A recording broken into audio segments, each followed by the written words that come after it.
So maglagay tayo ng pataba ng ating sili mga kaparmer.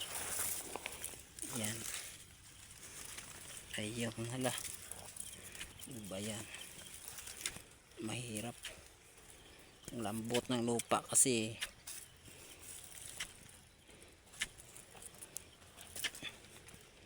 ganito ang paraan na ang pag apply natin ng fertilizer. So pag ganitong mga pangidaron mga idol, kailangan nating distance, kailangan may layo yung paglagay ng fertilizer kasi medyo masilan rin ang ating sili na maliit. Masilan siya kasi kapag tamaan siya ng dikit na paglagay ng fertilizer ay maaaring mamatay to. Yun ang maliit pa mga idol, mga 2 weeks ago kanyang pangidaron. Ilang linggo pa lang po ito. Unang apply pa natin to. So yung i-apply natin ay triple 14 lang po. So magtiyaga mo lang muna tayo sa medyo mamura-murang klase ng fertilizer kasi wala tayo pang bili. Kailangan muna tayo magtiyaga. Pelpos triple 14 Pelpos. So yun. So maganda na konti yung sili natin dahil naulanan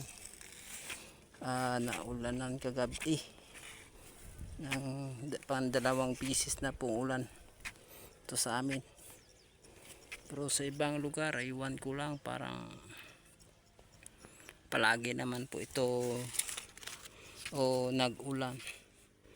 So ito po yung upuhan namin, nag-intercrop namin ng siling sigang ay para sa ganon kapag tumaba na yung siling sigang ay pwede na natin ito patayin kasi medyo manipis man ang tong upo to mga kaparmer. Ayan o, manipis lang po yung upo, kaya nag-intercrop tayo ng siling pansigang kasi kapag tumaba to ay pwede naman to patayin pag tumaba yung sili natin or lumaki-laki na konti. So ngayon pwede pa to kasi buti pong ganito kasi nakasilong siya, medyo nakasilong siya konti kasi kailangan pa ditong medyo malamig dahil maliit pa tong sili natin. Ayan, diba? Yun o, maganda-ganda na konting tubo ng mga sili nating pansigang mga idol o. Yun o, maganda na po, tingnan yan 2 weeks ago mga idol. So bali 2 beses na po tayo nagdilig ng protection or pampataba or protection ng ating sili para hindi mag-aakyat akyatin ang fungi. Delikado ngayon kasi kapag ulan ay mabilis rin ang fungi, mabilis rin umakyat sa ating tanim tulad ng sili kasi yung sili ay sensitive talaga sa fungi mga idol.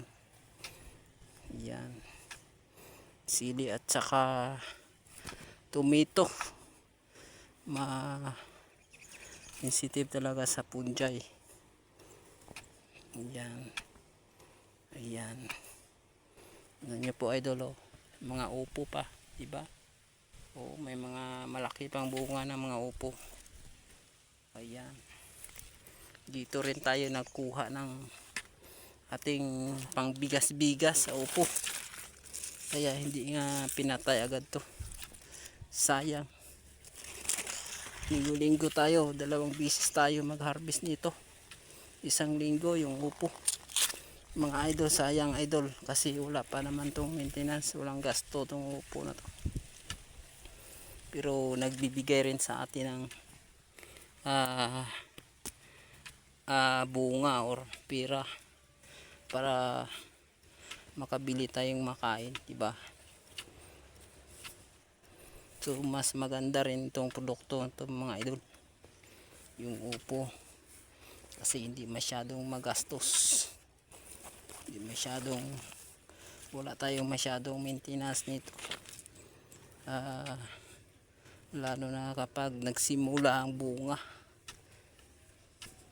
So ang sili magastos, pero kung maganda ang presyo ay kumita naman tayo, di ba? Yan. So mag-apply tayo ng fertilizer pag sa gabi ay mag-ulan, ay matunaw agad, di ba? O maganda 'yon.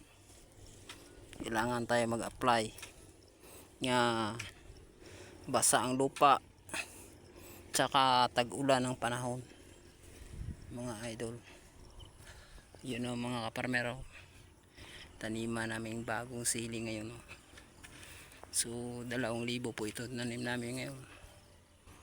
Ayan. So dito naman tayo sa kabilang linya. Yan, distansya lang natin mga idol. Buti lang yung pag lumaki na, pag maliit pa ay sensitive talaga masyado. Yan, yan, diba? Tayo maglagay banda.